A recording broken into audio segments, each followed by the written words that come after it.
lu mu néew fukki nit ak ñeent ñàkk nañu seen bakkan gannaaw bu seen woto jaaree ci kaw ab benn ndell loolu mi ngi am ci nord-ouest ci réew mi nga xam ne mooy Burkina Faso ci province bu Toeni Tougan te mu jege lii di réewu Mali ñeent nit itam am nañ ci ay gaañu-gaañu yu metti lool ñu fàttali ne li ëpp ci ñi nga xam ne ñoo ñàkk seen bakkan ay ndongo daara lañu jóge woon li nga xam ne moo di ay vacances.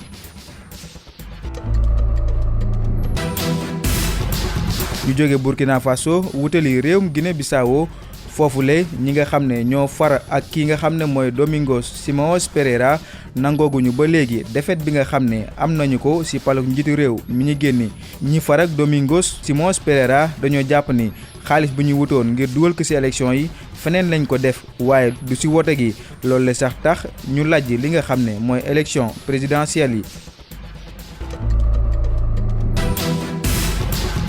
ñu dem ci Éthiopie foofule pencum ndaw réew mi moo voté benn loi antiterroriste boobule texte mi ngi ñëw wuutu beneen boo xam ne nekkoon na fi te am lu war a ëpp fukki at boobule xaatim nga xam ne pencum ndaw réew mi amal na ko ñi nga xam ne ñooy saytu àq ak yelleefu doomu aadama ñu ngi koy rafetlu lool ndaxte jàpp nañu ni loi bu ni mel dina tax yenn yu bari yu nguur gi doon amal ngir tere manifestation yi dina fi jóg. yu su mel ni ñaxtu yi nga xam ne dañ ko jàppe woon ni trouble à l'ordre public la te gars yi boole woon ko ci li nga xam ne mooy li ñu qualifié terrorisme.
Au moins 14 civils, dont des élèves qui revenaient de vacances, ont été tués par une explosion ce samedi dans le nord-ouest du Burkina Faso. Ces personnes sont mortes lorsque leur véhicule de transport en commun a sauté sur un engin artisanal sur l'axe Toeni-Tougan dans la province de Saourou, frontalière du Mali.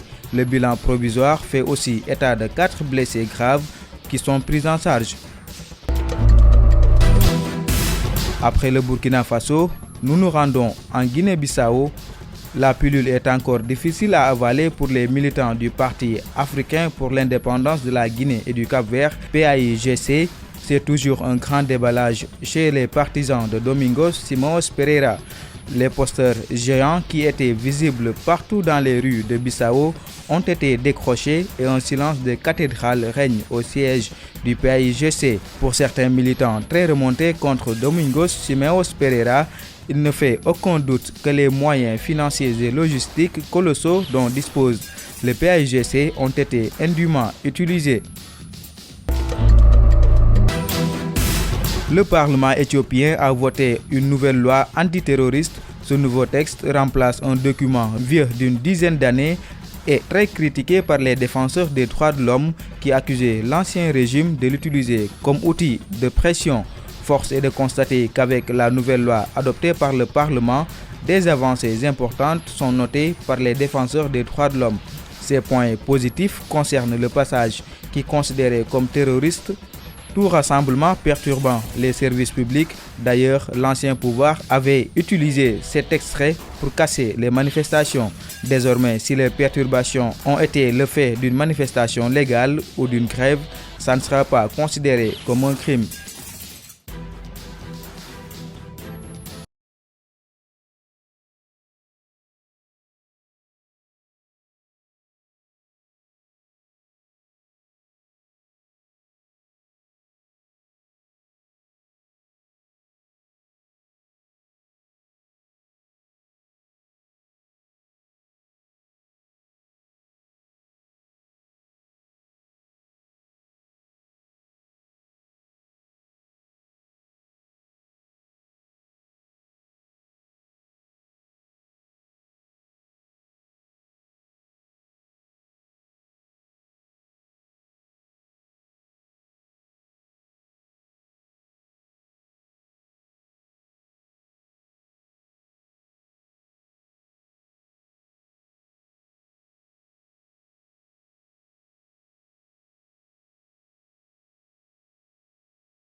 Le capitaine Bamba Dembélé, commandant du GTIA 9, le groupe tactique interarmes de Tessit.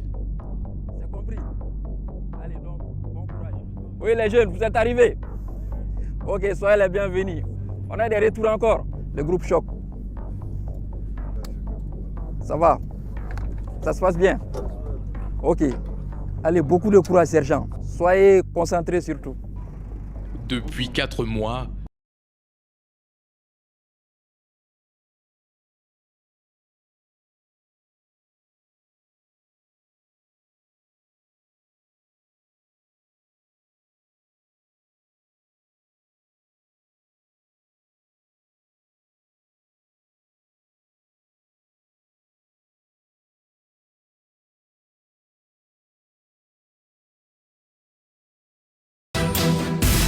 ca Mali juróomi soldaar lañu fa faat ci diggu dëkk ba ci alxames gi ñoom ñi lee rëccuñu ci ab ndëgg sërëx bu ñu leen tëraloon bu indi ab explosion muy explosion bu dërante sox topp ci noonu sax lañu nemmeeku ñeenti daamar yu ci yàquwaale ca Twitter ki lee nga xamante ni mooy yor kàddu gouvernement bi xamle na ni ay renfort wala ñu ne ko ñeneeni soldaar ñëw nañu wër boobee bërëb dolli ci di wër ñi nga xamante ni ñoo def yooye ñaawteef ngir mën leen a jàpp bu ñu sukkandikoo ci benn sous-officier nag bokkoon ci ñi ñëw wallu ci ñi nga xamante ne ñoo loru ci boobee explosion moom mi ngi wax ni ci wàllu defkati ñaawteef yi am na ci ñu ci génn àdduna wante foofu la yem. ci République démocratique bu Congo ay ndongo daara ñoo fa nekkoon di manifester mu di manifester bu jeexee ci lu leer nu ñu ko bëggeewul woon yi leen ndongo nag li leen merloo moo di yokkute wu ñu nemmeeku ci njëg gi nga xamante ne jëm na ci njàng bi jugee ci 88 137 francs ba 168 958 francs ci suñu koppar ñoom ñi nag way tax der yi delloo nañu leen fu ñu jugee ak ay gaz lacrymogène jàmmaarloo yooyu diggante tax der yi ak ndongo yi mu ngi amee ca jàngukaay bu kawe ba nekkee ca Kinshasa ñu koy wax Université de Kinshasa ki lee nga xamante ne moo jiite police bi ci boobee diwaan moom mi ngi xamle ni ndongo yi dañoo tàmbali woon génn ci université bi wutali mbedd bi moo tax ñu tàmbali woon di leen sànni ay lacrymogène moom ba tey mi ngi xamle ni loolee bu amul woon lacrymogène du mës a am ndaxte loolee mën na indi li ñuy woowee trouble à l'ordre public. continent wu Afrique warul toog di seetaan jafe-jafe yi nga xamante ni am na Libye te du ci def dara jiitu Congo Denis Sassou Nguesso moo di waxe gannaaw bu waa Turquie yónneewee ay soldaar ca Libye ngir njiitu réew Congo mi le ba tey jafe-jafe yi nga xamante ni moo am ca Libye problème mu biir Afrique la ak africain yi si noonu sax la jàppee ni kenn waru ko mën a régler ñu dul africain yi seen bopp bu dul loolu lépp lu ñu mën a tekk mën na bañ a dox mu nekk njiitu comité au niveau ca Libye moom mi ngi digle rek si ñu tàmbali ay tëralin yu yees ngir mbiru Libye bi ñu def ko seen mbiru bopp. ca Libéria ay téeméeri nit wàcc nañu ci tali bi ca Monrovia ay manifestants yu wàcc kon ci tali bi ngir wax njiitu réew ma di George Weah ci mu wut ay doxalin yu wër te gaaw ngir amal koom gu mucc ayib ca dëkk ba ñu nemmeeku fa nag ay boutique yi nga xamante ne dañoo tëj ndax dañu ragaloon ay jàmmaarloo amoon fa mu di ragal bu mujj jeex ndaxte benn jàmmaarloo amu ci te loolu la gouvernement bi doon ragal ba tax mu bëggoon a tere doxub ñaxtu boobee wante nag ak pression internationale bi mbir mi gouvernement bi mujj na ko teg suuf.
Cinq soldats maliens en mission ont été tués dans le centre du pays ce lundi. Ils n'ont pas échappé à une embuscade à explosifs si l'on s'en tient aux sources gouvernementales et militaires. Une explosion suivie d'échanges de tirs qui a occasionné dans la foulée 4 véhicules détruits. Sur Twitter, le ministre chargé de la communication et porte-parole du gouvernement, Yaya Sangaré, a ainsi fait savoir que des renforts ont encerclé le secteur pour le ratissage afin de neutraliser les ennemis. Autour d'un sous-officier faisant partie des renforts d'apprendre, un peu après l'incendie naturellement, que du côté des assaillants, des morts ont également été dénombrés, sans en dire plus. En République démocratique du Congo, c'est une manifestation d'étudiants qui s'est terminée en queue de poisson. Des étudiants qui tentaient de dénoncer l'augmentation de leurs frais de scolarité qui sont passés de 88 137 francs CFA à 168 958 francs CFA se sont vus refoulés par des forces de l'ordre qui ont fait usage de gaz lacrymogène. Les confrontations entre étudiants et policiers ont eu lieu aux alentours de la plus grande université du pays, CIS à Kinshasa, qui lui a prêté son nom. Le chef de la police de la région a ainsi fait savoir que ce qui les a incités à user de la force a été que beaucoup d'étudiants ont tenté de sortir du campus pour exprimer leur mécontentement, ce qui pourrait toujours, selon le chef de la police, qui dit, je cite, « donner la possibilité aux bandits des quartiers environnants de troubler l'ordre public », un fait qui n'allait jamais avoir lieu s'ils étaient restés au sein de l'université de Kinshasa. Le continent africain ne doit pas être marginalisé dans la résolution de la crise libyenne. C'est du moins l'avis du président congolais Denis Sassou Nguesso, suite à l'initiative turque d'envoyer des troupes sur le terrain libyen. Pour le chef de l'exécutif congolais, le conflit libyen est un problème purement africain, donc censé être réglé par les Africains eux-mêmes. Une autre initiative entamée toujours selon lui, sans ces derniers, peut s'avérer inefficace et contre-productive. En sa qualité de président du comité de haut niveau sur la Libye, il suggère ainsi de nouvelles initiatives et faire de sorte que la résolution de la crise libyenne soit élevée au rang des priorités. Au Libéria, des centaines de Libériens se sont réunis aujourd'hui à Monrovia. Des manifestants donc qui demandent au président George Weah de prendre des mesures décisives pour améliorer l'économie du pays. Beaucoup de magasins ont fermé par peur de violence. Une peur dissipée visiblement avec cette protestation qui s'est tenue sans violence. Ce que le gouvernement craignait au point de vouloir interdire la marche. Mais c'est sans compter sur la pression internationale qui les en a dissuadés.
Nous démarrons ce survol de l'actualité internationale au Mali. Plus de peur que de mal dans l'attaque d'un camp militaire dans ce pays. Le bilan, même s'il faut souligner son caractère provisoire, fait état de 18 casques bleus et 2 civils blessés si l'on s'en tient aux informations livrées par le porte-parole de la mission de l'ONU au Mali. 15 tirs de mortier visaient donc le camp de Tessalit, proche de la frontière algérienne. Dans un rapport interne de l'ONU, il a été souligné que le personnel du camp s'est abrité dans un bunker. Pour rappel, le camp de Tessalit abrite un bataillon tchadien de l'ONU, des forces françaises de l'opération Barkhane et des militaires maliens. Direction l'Angola à présent, des pluies torrentielles ont tout emporté sur leur passage. 41 personnes ont péri dans ce déluge. Par ailleurs, près de 12 000 personnes se retrouvent sinistrées également à la suite de ces très fortes précipitations qui ont provoqué des inondations. La destruction de 378 maisons et 12 églises n'ont pas non plus échappé au bilan dommageable de ces pluies torrentielles. Les autorités rappellent que ces précipitations interviennent après une année de sécheresse aux conséquences catastrophiques dans le sud du pays, comme la mort de 30 000 têtes de bétail. Hors de nos frontières au Téhéran pour terminer, 45 experts ukrainiens sont arrivés sur les lieux du crash du Boeing 737 pour justement en venir aux causes. Ces enquêteurs ont aussi pour objectif d'identifier et de rapatrier les victimes ukrainiennes, en particulier les membres d'équipage. Les premiers éléments de l'enquête iranienne renseignent d'un avion qui avait des soucis techniques dès son décollage et a tenté très rapidement de faire demi-tour, mais sans succès. Les boîtes noires sont retrouvées et endommagées, apprend-on. L'organisation de l'aviation civile iranienne tente de rassurer en indiquant que la boîte noire serait envoyée à l'étranger. La question qui brûle toutes les lèvres en ce moment est de savoir où elles pourront être décryptées. Pour rappel, le drame en question a fait 176 morts, non sans compter les membres d'équipage.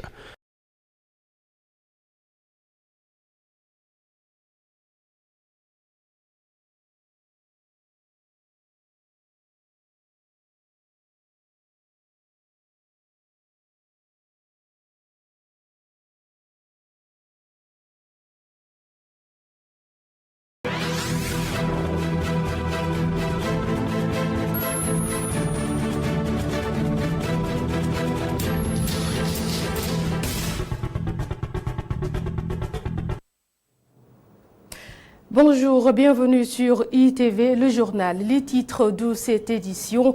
Le Comité des droits de l'homme des Nations Unies a reçu le 5e rapport du Sénégal. L'invalidation de la candidature de Karim Wade à la présidentielle a été relevée. Une position qui réconforte le président des cadres libéraux. Lamine Ba en a profité pour demander la réhabilitation de ce dernier dans ses droits. Et puis, Gamou 2019, le mouvement Action offre des consultations gratuites aux pèlerins. Une équipe de médecins de différentes spécialités a été dépêchée avec un plateau médical de points. Selon les initiateurs et les talibés tidjanes qui ont bénéficié des soins gratuits montrent leur satisfaction. Vous suivrez le reportage de Boudane dans cette édition.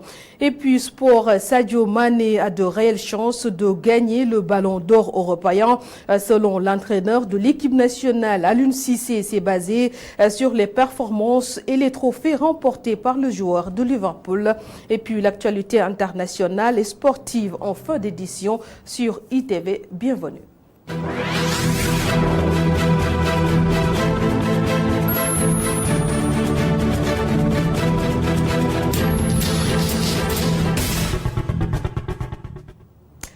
Bonsoir, bienvenue sur ITV. Je vous l'annonçais dans les titres. Donc, le Comité des droits de l'homme des Nations Unies qui a reçu le 5e rapport du Sénégal. L'invalidation de la candidature de Karim Wade à la présidentielle a été relevée.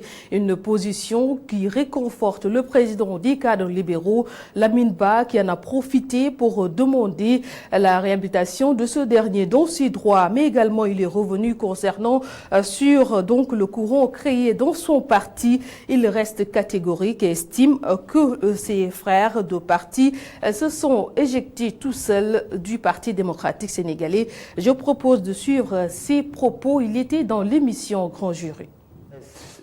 Un train express régional d'un montant de 1000 milliards est une opportunité et priorité au Sénégal?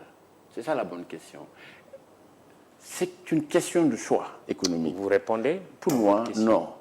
Il aurait été plus judicieux d'avoir un train qui relie Dakar, Tambacounda, Saint-Louis à un coût 10 000 fois moins que celui-là, pour permettre vraiment un redéploiement économique.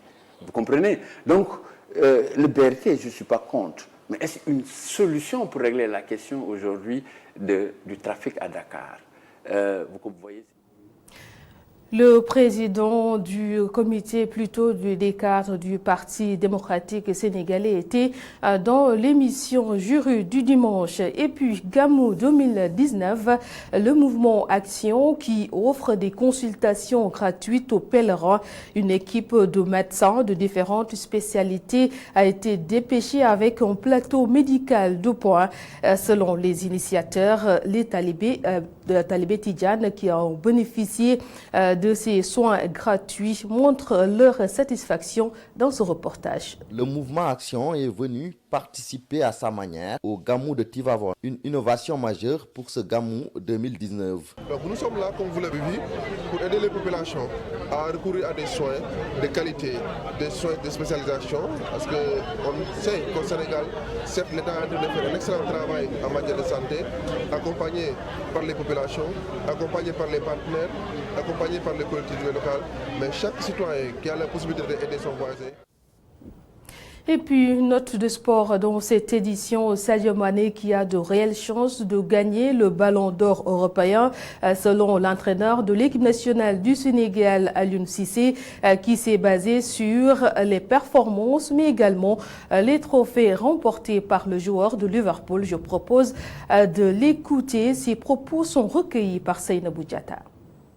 Vu la saison qu'il a fait en termes de trophées, mais en termes aussi de qualité tout au long de cette saison-là. Donc s'il est nominé, je crois fortement qu'il a de réelles chances pour gagner ce ballon d'or-là. Maintenant, comme je dis, on en discute souvent. Il n'a fait pas non plus une fixation non plus. Mais je crois qu'aujourd'hui, il est bien parti en tout cas pour pouvoir le gagner. Nous prions pour lui, nous espérons qu'il sera le deuxième ballon d'or africain, après Georges Weah, à amener un ballon d'or mondial, européen sur les terres africaines. C'est tout le mal. C'est la fin de cette édition. Merci de nous avoir suivis. Au revoir.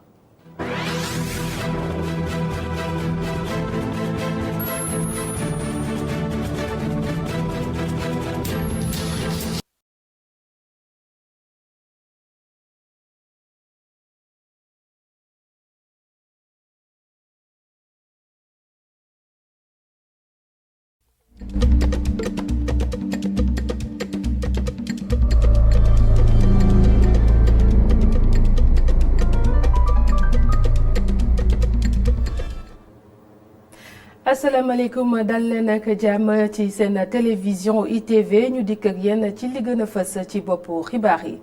bokk na ci rek li nga xamante ne moom mooy kuréel buy saytu lépp lu jëm ci wàllum ak yelleef doomu aadama bokk nag ci mbootaay yi dikk na ci li nga xamante ne rek moom mooy Karim Wade gannaaw ba ñu ne du bokk ci élection yi loolu nag tax na ba président bu jiite cadre libéraux yi Lamine Ba daal di ci yëkkatee kàddu gis-gisam mooy dañu daal di rek delloo ak yelleefu ki nga xamante ne moom mooy Karim Wade. ci wàllum gàmmu 2019 jàppale ni rek mouvement bi di action daal di nag maye ay faj te doo fay dara ñi nga xamante ne rek ñoom ñooy taalibe yi médecin yi nga xamante ne ñoo gën a xarañ lañ daal di yëkkati ak i tamit matériel bu am solo loolu yëpp rek ngir rek daal di xettali askan wi ndax léeg-léeg duñu daal di am ay spécialiste ci bërëb yooyulee bokk na ci wàllum tàggat yaram Sadio Mané mën na rek jël ballon d'or européen bu ñu sukkandikoo ci entraîneur bu équipe nationale bu Sénégal Aliou Cissé nag gis-gisam bokk na ci fu mu ko teg rek mooy performance ak liggéey bu am solo bi nga xamante ne joueur bu Liverpool rek def na ko saison bi ni mel lii moo gën a fës ci xibaar yi mbokk yi nes kii suñu daal di ko yaatal.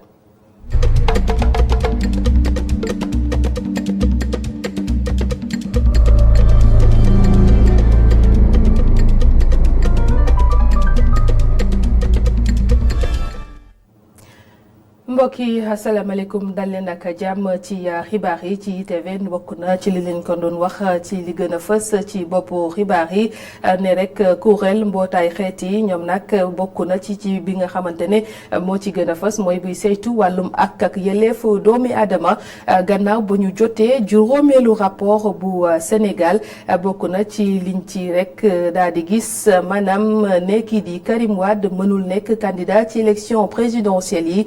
Gis nañ nag loolee amul fuñ ko rek daal di teg loolu tax na ba ki nga xamante ne moom moo jiite cadre libéraux yi di Lamine Ba daal di ci yey yàbbi ne rek kon fu mu toll ni gouvernement bu Sénégal li ko war rek mooy daal di delloo lépp lu jëm ci wàllum ak yelleef ki nga xamante ne moom mooy Karim Wade ci fàttali nag Lamine Ba moom moo nekkoon invité émission bile du jury du dimanche ñu teewlu ay kàddoom.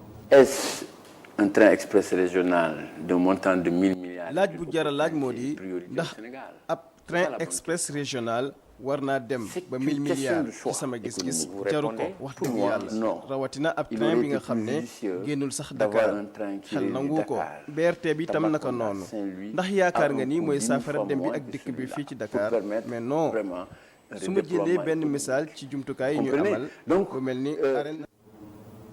ñu daal di wax ci gàmmu 2019 xam ngeen ni rek ba mouvement ñu koy duppee mouvement action dëgg rek daal di rek xettali ñi nga xamante ne ñoom ñooy taalibe yi ñu daal di leen faj te duñ ci joxe dara maanaam duñu fay ay koppor ci li ni mel bokk na ci médecin yu gën a xarañ ci spécialité yu bëri lañ fekk daal di yóbbu ak matériel bu am solo loolu yëpp rek ci seen gis-gis que léeg-léeg gox yooyu duñu daal di gis médecin yi na mu waree ñi nga xamante ne nag mooy taalibe tijaan yu bëri ñu nga xamante ne jot nañ leen faj ci nag boobule initiative ñu ngi koy daal di rafetlu bu baax a baax bu ñu sukkandikoo ci reportage bu daan defal.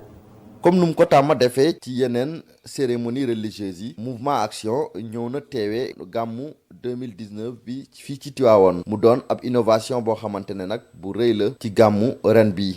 ba tey depuis ñetti fan xale yaa ngi fi objectif mooy ñu xool lu mat junni nit ci kii bi boo xoolee pratiquement médicaments yi ñu indi woon jeex na démb mais yow wutiwaat tey pour wane ne nag li ñu yaakaaroon sax weesu nañ ko fopp mais loolu sant yàlla la parce que loolu ñu war a mën liggéeyal suñu réew liggéeyal suñu askan parce que yaakaar nañ loolu rek moo mën a tax Sénégal dem kanam jàppalante yàlla tax te Sénégal wane nañ ne benn bopp la benn dëkk la te lii rek moo mën a tax dal jàmm moo tax ñun duñ ci bàyyi dara luñ ci mën fii ak feneen dañ ko def pour Sénégal ñu gën a ànd. li nga xamante ne nag mooy mouvement action doon nag fajaskan wi wala sax taalibe yi nga xamante ne ñu dem ca Tiwaawoon te duñ ca fay dara ñu daal di wax ci wàllu tàggat yaram Sadio Mané mën na gagné li nga xamante ni moom mooy ballon d'or africain européen bi bu ñu sukkandikoo ci ki nga xamante ni moom mooy entraîneur bu équipe nationale Aliou Cissé bokk na rek ci fu mu ko teg ne rek ki nga xamante ni moom mooy joueur bu Liverpool jot na def saison bu am solo ci wàllum performance waaye tamit ci ay raw gàddu yu nga xamante ne jël na ko ba noppi ay kàdduwam Aliou Cissé la ñuy teewlu Seynabou Diatta moo ko taataan. Vu la saison qu'il a fait en termes de trophées, mais en termes aussi de qualité tout au long de cette saison-là. Donc s'il est nominé, je crois fortement qu'il a de réelles chances pour gagner ce ballon d'or-là. Maintenant, comme je dis, on en discute souvent. Il n'a fait pas non plus une fixation non plus. Mais je crois qu'aujourd'hui, il est bien parti en tout cas pour pouvoir le gagner. Nous prions pour lui, nous espérons qu'il sera... mbokk yi fii lañ yem dégg yéen ci xibaar yi ci ETV ñu ngi leen di sant di leen gërëm wasalaam.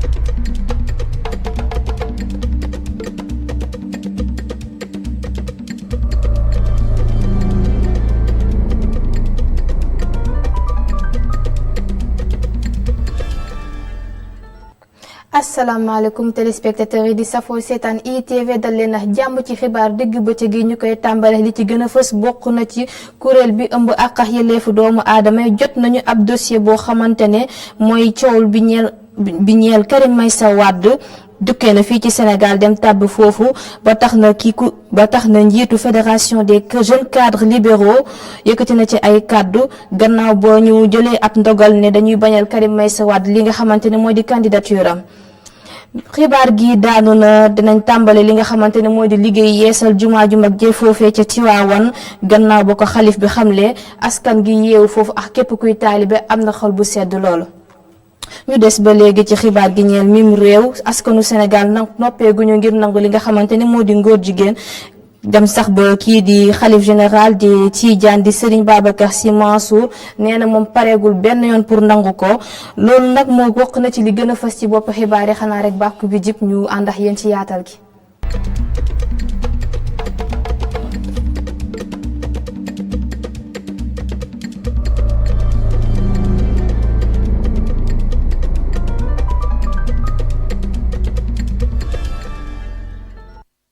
ni ma leen ko waxee sànq ab juróomeelu rapport tukkee na fii ci Sénégal dem dali ji fee nga xamante ni moo di kuréel bi ëmb àq ak yelleefu doomu aadama yi ngir wax li nga xamante ni moo di cool bi ñeel Karim Meïssa Wade donte gannaaw nag bañ ci defee ay saytu yu bëri dem nañ sax ba lànqal Karim Meïssa Wade li nga xamante ni moo di candidature am ci présidentielle yi ñu jëm loolu nag tax na ba ki nga xamante ni moo nekk ci bopp fédération des cadres libéraux yëkkati na ci ay kàddu dem ba xamle ne décision boobu jugul ci dara lu dul parparloo ak loo xamante ne dafa ñeel wàllu politique ñu teewlu ko. kuréel gi nekk ci mbootaayu xeet te muy saytu lépp li nga xam ne moo jëm ci ak yelleefi doomi aadama yi jot nañu juróomeelu rapport bu Sénégal ci biir rapport boobu nag ñoom ñu ngi joxoñ baaram tuuma li nga xam ne mooy ñàkk bokk Karim Wade ci jongante palum njiitu réew mi. loolu nag day ñëw fekk si ki nga xam ne mooy Lamine Ba di njiitu cadre libéraux yi di nga xam ne yàgg na ko ñaawlu moom jàpp na ni lii ab occasion la ci nguuru Sénégal ñu fexe delloo Karim Wade ak kam ak yelleefam. pour moi man ci sama gis-gis lii opportunité la boo xam ni mënuñu am lu ko gën jot na nag Macky Sall ak nguuram daal di toog jox kii di Karim Wade àqam ak yelleefam loolu moo war wax nañ leen ko lu bari yoon ne nañu delluwaat Karim Wade li nga xam ni mooy ay àqam ak yelleefam waaye nanguwuñu woon dégg loolee defe naa nag jot na nag ngir ñu mën a sëgg ci seetlu yooyu ak diglu yooyu mbootaay xeeti àddina bi jox kii di Macky Sall ak nguuram.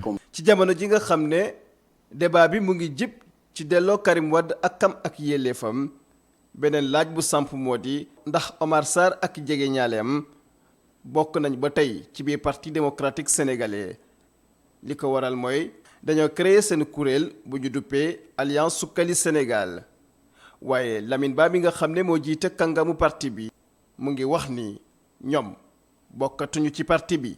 ce que je considère. man li ma ci gis mooy ne dañoo tegg yoon bi nga xam ni moom la parti démocratique sénégalais rëdd te képp ku ci bokk war ci tënku kenn rek moo am kàddu gi ci biir parti démocratique sénégalais mooy njiitam di président Abdoulaye Wade. beneen poñ bu ñu waxtaanee ci biir jury du dimanche mooy débat bi nga xam ne moo lëmbee réew mi ci ñetteelu mandat bi waaye Lamine Ba di wax ni kii di njiitu réew mi Macky Sall war naa jàngat bu baax a baax ci lii daloon ki mu fa wuutu di Abdoulaye Wade.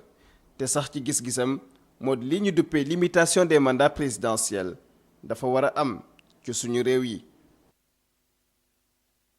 cantax ngërëm ñeel na la Youssouf Konté xaar gi yàggoon na lool waaye mel na ne jeex na ndaxte kii di xalif di Tidiane di wuyoo ci turu Serigne Babacar Sy Mansour xamle na ne ci ay kàddu ne dinañ tàmbaliwaat lii di liggéeyu yeesal jumaa yi ca Tiwaawoon jumaa ju mag ji ca Tiwaawoon waaye nag képp kuy taalibe ak kuy yeewu foofu ci boobule gox nee nañ duñ ko seetaan ndax dinañ ci def seen kenn kàttan ngir liggéey gi yemb ci nu mu fa gën a gaawee.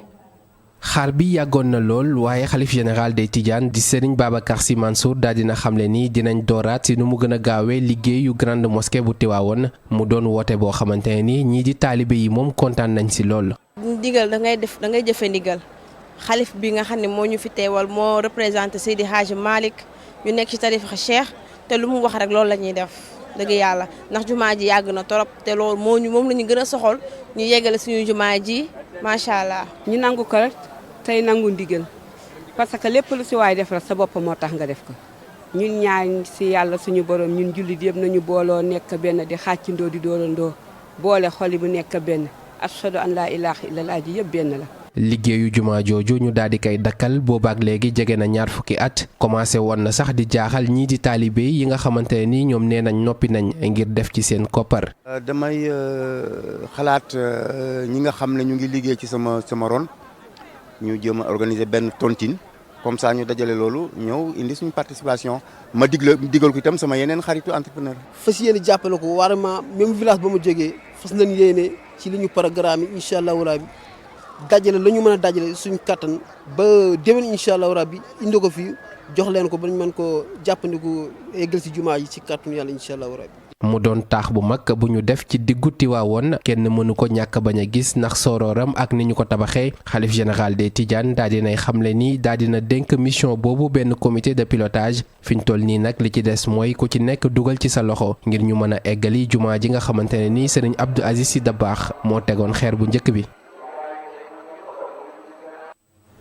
ñuy desandi ba léegi ci ay kàddu yu jibee ci xalif général di Tidiane waaye bi yoon daf koo jëmale ci ñi nga xamante ne moo di borom ñaari tur yi ndaxte moom jàpp na ne benn diine nanguwul boobule jëf rawatina diine l'islam loolu tax ba suñu ndaw dem nañ taataani xalaatu askan.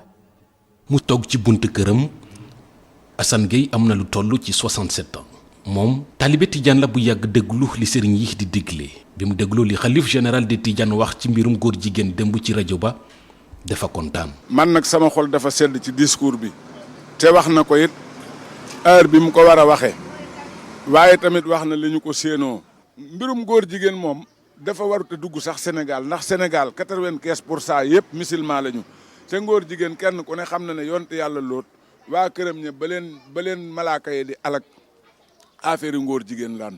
ci discours bi mu amal démb ci gàmmu bu Tiwaawan Serigne Babacar Sy Mansour dafa ñaan nguur gi pour mu jël ay matukaay ngir mën a xeex mbirum góor jigéen fii ci Sénégal ndaxte dafa commencé lëmbe réew mi góor seen gis ni loolu dañ ko sax warul foowee. affaire ngóor jigéen moom amul masla yàlla xaraamal la nekkul loo xam ne ay masla war na ci am fii réew bi islam la réew jullit la islam lu fi islam daganal loolu lañ fi nangu. amul liberté lii amul ay tubaab nii ñun gëmuñ loolu. pour Matar Thiaw lépp mu ngi dépendre ci éducation de base moo tax ñu war a xoolaat nu ñuy yare xale yi ci kër yi mu doon gis-gis bu méngoo ak lii di Caroline jàpp.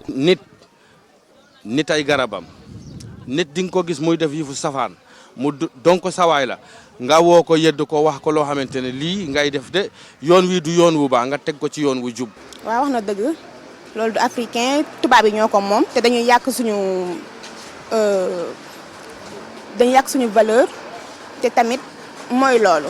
mais man moom sama côté moom wax dëgg yàlla man loolu ànduma ci bu dee góor moom da nga war a def lu baax ndax nit mun a roy ci yow mais soo defee noonu say rak suñu la gisee tamit dañuy roy ci yow te loolu baaxul day yàq avenir xale yi. ci cérémonie officielle gàmmu bu Tiwaawan xalif général de Tidiane di Serigne Babacar Sy Mansour dafa gis ni Sénégal mu ngi bëgg a ñàkk ay valeur am yu bari te lii di mbirum góor jigéen commencé na am place fii ci Sénégal moo tax mu ñaan nguur gi mu jël ci ay matukaay ngir rek mën a xeex mbir mi bu baax a baax. mbokk yi fii la ñuy yemax yéen ci xibaaru diggi bëccëg gi ci kàllaamay Kocc Barma ñu leen di jaajëfal di leen di jox dig gisante ci yeneen i xibaar laata boobu woy leen di suivre seeni programme fii ci ITV.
Merci de choisir ITV pour vous informer. Il est 10h45. Voici les titres de ce journal.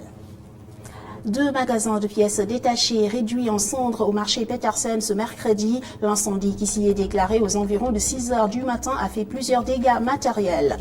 Comment les élèves s'habillent-ils en période de froid? C'est ce que nous avons tenté de savoir à l'école Macadou Badiane. Nous en parlons dans ce journal.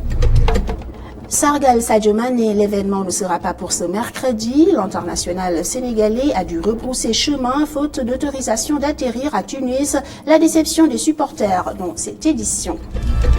Le développement, c'est après ceci.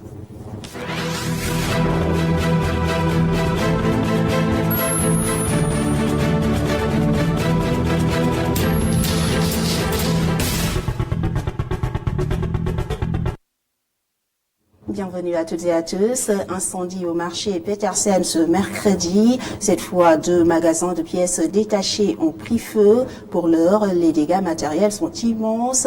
Plus de détails dans ce reportage signé Aliou Gueye Sidignan. Des pièces détachées éparpillées ça et là. Les stigmates du feu sont encore visibles. Toutes les pièces de ces 2 magasins sont parties en fumée. Le propriétaire ne réalise toujours pas. Environ 6 heures du matin, elle a commencé. L'incendie serait intervenu vers les coups de 6 heures du matin. C'est à cette heure-là que j'ai été informé. Les sapeurs-pompiers sont venus, ils ont défoncé la porte. Pour l'origine de l'incendie, d'après certaines indiscrétions, c'est un court-circuit électrique. C'est le gardien qui nous a informés. Mais nous attendons le constant pour en avoir le cœur net. Pour l'instant, l'incendie est maîtrisé et nous attendons la suite. Amis, collègues et badauds sont venus au secours de cet homme qu'ils qualifient d'humaniste. On m'a annoncé l'incendie par téléphone et c'est vers 6 heures du matin. C'est de là que j'ai quitté Pékin pour venir ici au marché Petersen. Vous savez, ce gars, propriétaire du magasin, est vraiment gentil parce qu'il nous aide à plusieurs reprises. Selon sa secrétaire, les pertes sont énormes. Aux environs plus de 180 moteurs, des boîtes, ainsi de suite, des radiateurs, des matériels, tout comme pièces neuves venant des moteurs, boîtes. C'est énorme.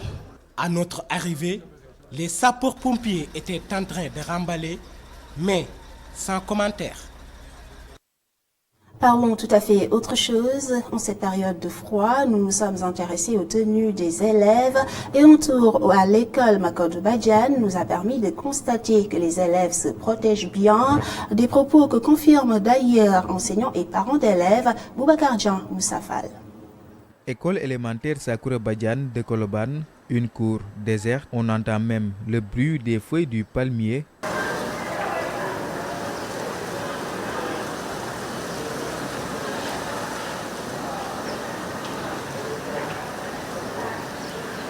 Dans la classe de CM2, l'enseignante explique un texte de lecture. Visiblement, les élèves sont très enthousiastes.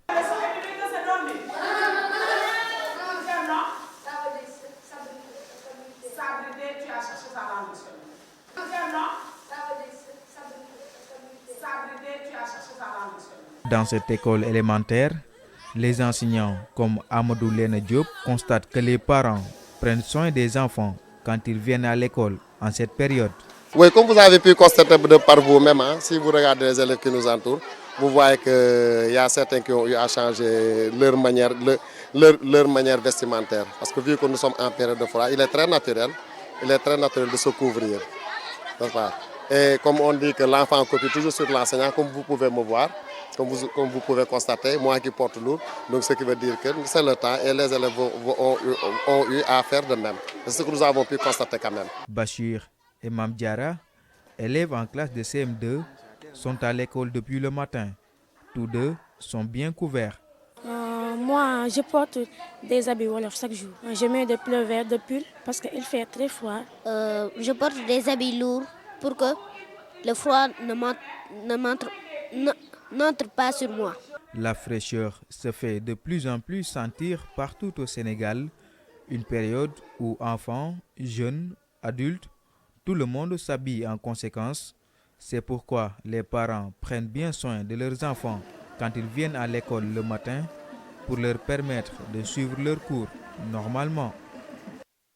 Sadio Mané ne va pas fouler le sol sénégalais ce mercredi. Son jet privé a dû rebrousser chemin faute d'autorisation d'atterrir à l'aéroport de Tunis. L'international sénégalais était attendu à Dakar pour une cérémonie dénommée Sargal Sadio Mané. Celle-ci devait se tenir au musée des civilisations noires. Les fans de l'attaquant de Liverpool qui se disent déçus confient tout de même que ce n'est que partie remise. Boubacar Kane, c'est l'Andialo. Musée des civilisations noires. Ici, l'heure n'est pas au dernier réglage pour accueillir Sadio Mané, mais plutôt au rangement. La déception y est le sentiment le mieux partagé. Aujourd'hui, c'est tout le peuple sénégalais qui est catastrophé parce que Sadio Mané, après El Hadji Diouf qui a eu le ballon d'or en 2002, nous, on s'attendait à recevoir le troisième ballon d'or de Sadio Mané. Mais on vient ici, on nous dit que c'est reporté. Nous, on ne sait pas pourquoi Sadio Mané ne sera plus à Dakar. Vraiment, là où on est catastrophé. D'un côté, on indexe le club Liverpool d'avoir gâché la fête. De l'autre, on incrimine la Fédération sénégalaise de football de n'avoir pas bien joué son rôle. Il faudrait que la fédération aussi revoie sa manière de faire. Je me rappelle le ballon d'or mondial, mais on l'a donné à Messi. Et Messi, c'est quelqu'un dans Barça. Mais il est parti automatiquement en Argentine, il a fait 3 jours. Pourquoi pas nous? Sadio Mané ne pouvait pas le faire venir au Sénégal. Donc je pense que la fédération a tardé à faire la démarche. Parce qu'on n'attend pas le jour J pour dire que oui, on aimerait que notre joueur vienne au Sénégal pour l'accueillir avec un sarcal. Le 12e Gaïndé ne baisse pas les bras. Les supporters se préparent à accueillir Niancho. 14 régions sénégalaises. Nous avions mobilisé toutes les 14 régions du Sénégal pour accueillir Sadio Mané. Nous avons tout préparé, les chants que nous devions fredonner, tout ce qui va avec. Et ça, nous le gardons jusqu'à ce qu'il vienne. S'il ne vient pas dimanche, nous continuerons à l'attendre. Très attendu au lendemain de son sacre au Ballon d'Or continental, Sadio Mané n'a finalement pas foulé le sol sénégalais. Le jet privé qui devait transporter l'enfant de Bambali n'a pas eu l'autorisation de décoller de l'aéroport de Tunis, nous dit-on. Et finalement, Liverpool a décidé de rappeler son joueur. Boubacar Kane, merci. C'est cet élément qui met un terme à cette édition. Merci de l'avoir suivi. Passez d'excellents moments en compagnie des programmes de ITV. Au revoir.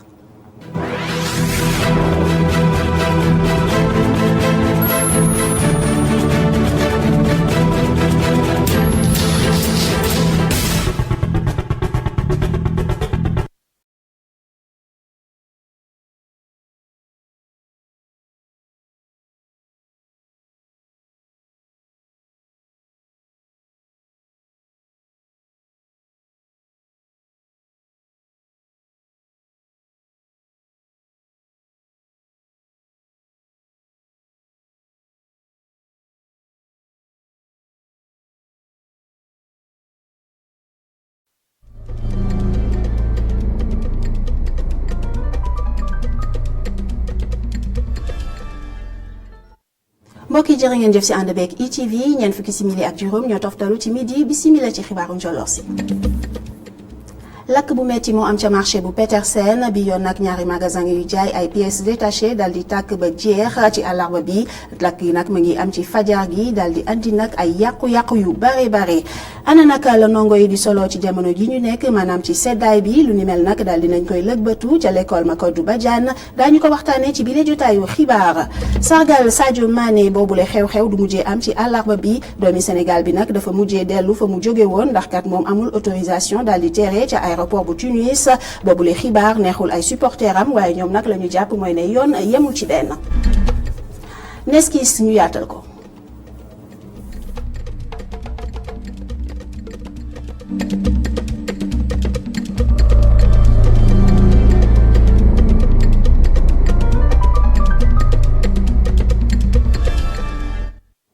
mbokk mbokk yi bisimila ci bile jotaayu xibaar ab lakk bu metti moo amati ca marché bu Petersen bi yoon nag ñaari magasin yuy jaay ay pièces détachées daal di fay tàkk ba jeex ci àllarba bi yàqu-yàqu yi daal dina bari lool ñu teewlu si nag reportage yu Alioune Gueye Sidigna.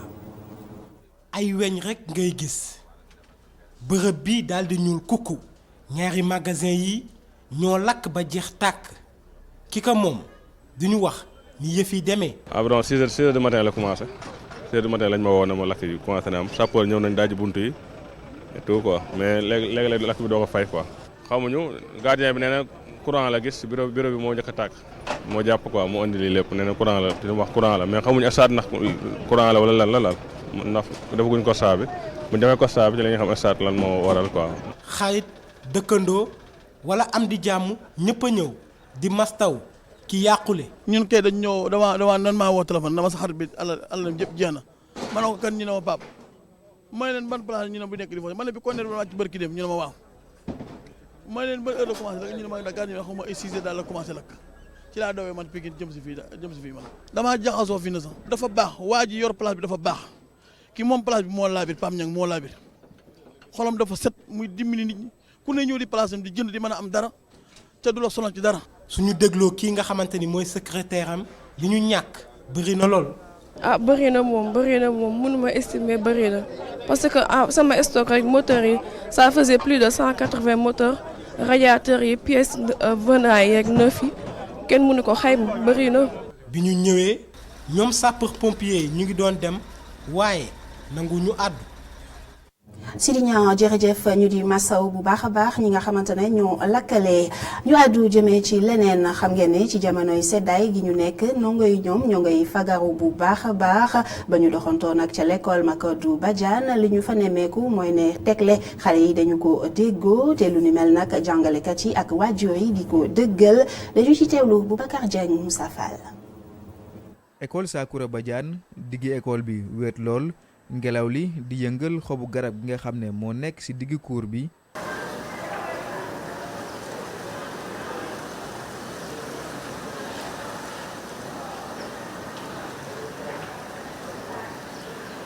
ci classe CM2 bi jàngalekat bi fa nekk di nettali ndongo yi benn téere boo xam ne moom la ñuy jàng ndongo yooyu sax yàkkamti loolu ci tontu ci laaj yi nga xam ne seen jàngalekat moom leen amal.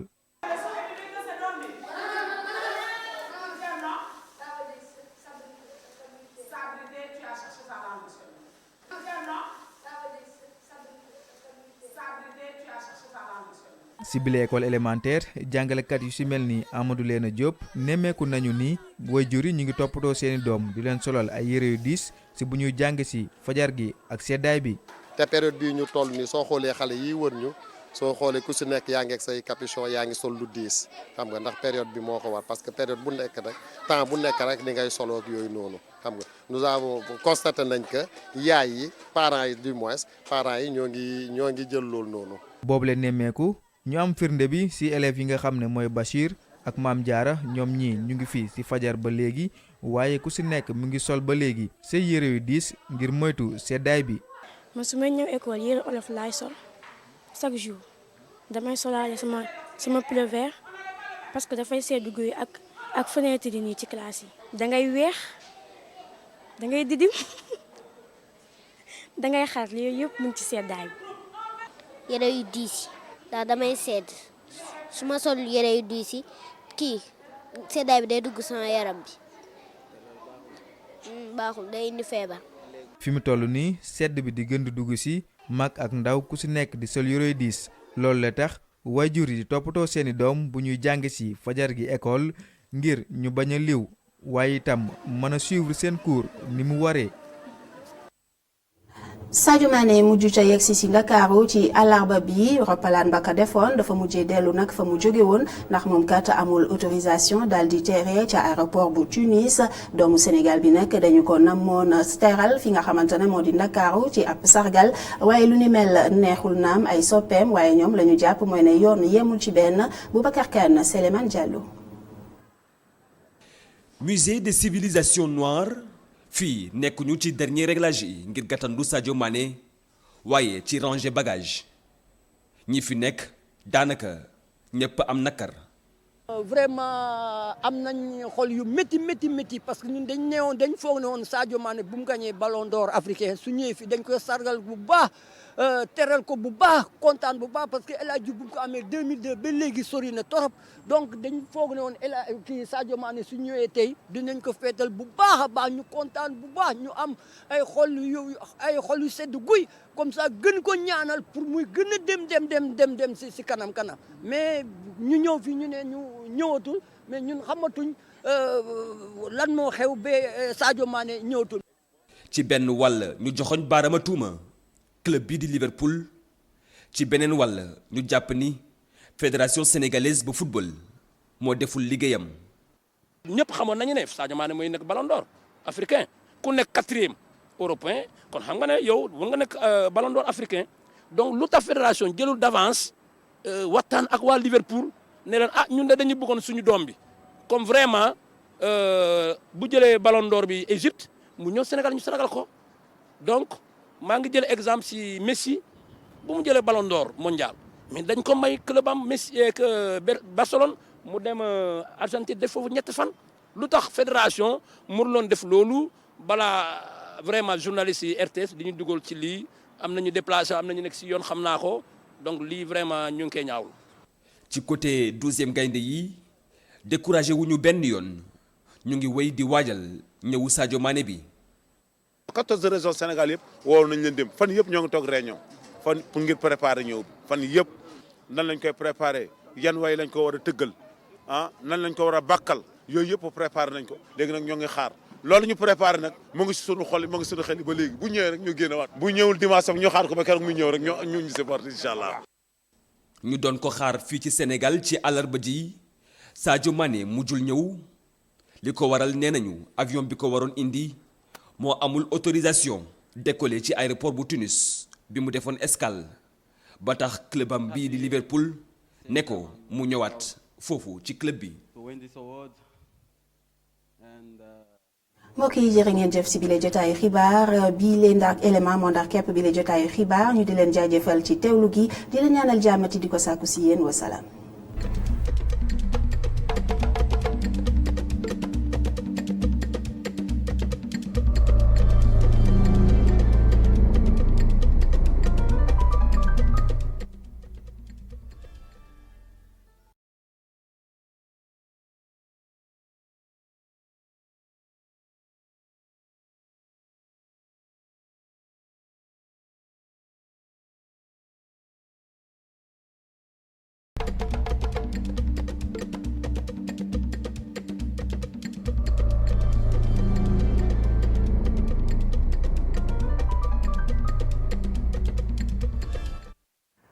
mbokk yi sant nañu leen gërëm leen bu baax bisimilah ci xibaaru maraxi la ca gën a fës bokk na ci tey jile rentrée solennelle des cours et tribunaux maanaam ubbitey tribunal yeeg kër attekaay yi ak defkat yi la mooy nekk ponk ba ñu ci doon gën a waxtaanee naka it la ñu war a gën a yokkee daani ci ñi di sambabo yi def naka su dul noonu ñu gën leen xamee ci mbirum terrorisme. ñu wax ci leneen ñeel wàllum jiw mi ak UNIS di kuréel gi ëmb baykat yi yëngatu ci wàllum jiw tey jile nag ñu doon yeesalaat seeni bànqaas ñoom nag ñu fas yéene am jàppandaloo banque agricole ngir lu ñeel wàllum financement di ay koppar yoo xamante ne dañ ko dugal ci njëndum njiw mi. ci biir xibaar yi dañu waxtaanee it visite xalif omarienne ci groupe Média Invest gannaaw nag ba mu ñëw saytu bërëb bi def ni fii ñaan gis ne nag liggéey bu mucc ayib ñu ngi koy amal file loolooy ponk yi mbokk yi bu ngeen taaxiloo ñu daal di koy faram-fàccee.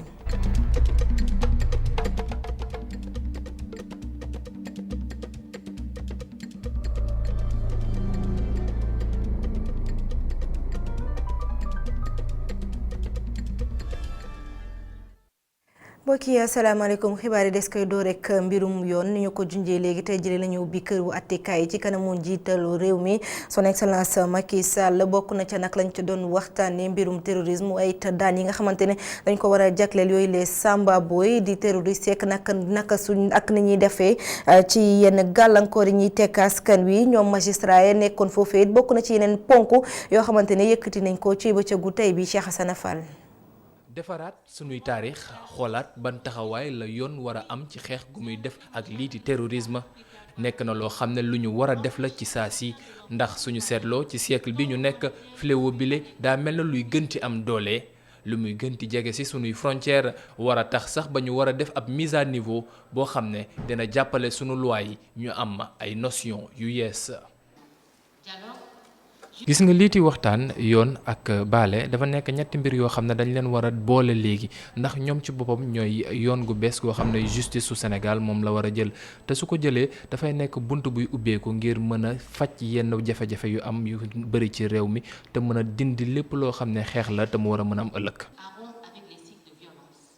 ci wetu jubóole googee war nañu teg tamit ay daan yoo xam ne dinañu metti bu baax surtout nag ci lu jëm ci mbiru koppar gi L'argent du crime finance le terrorisme et les profits. lii di koppar boo xam ne dañ koy am te yenn saay lu ci bëri ñu koy am nekk na ci yoon bu bon lañ koy jaarale dafay nekk loo xam ne day duggaat ci biir circuit yi ñu def blanchiment d'argent ba mu jaaraat ci yoon yu mu war a jaar te loolu dafay nekk loo xam ne day jàppale terrorisme ak yeneen mbir yu bëri yu ne xam ne day am ci sous-région bi ñun nag su fekkee dañ ko bëgg xeex faw ñu dal bu baax ci kopparu boobu xam ne ñoom moom la ñu yore te loolu dafa war a nekk ay daan yoo xam ne sax yenn saa yi dafay dem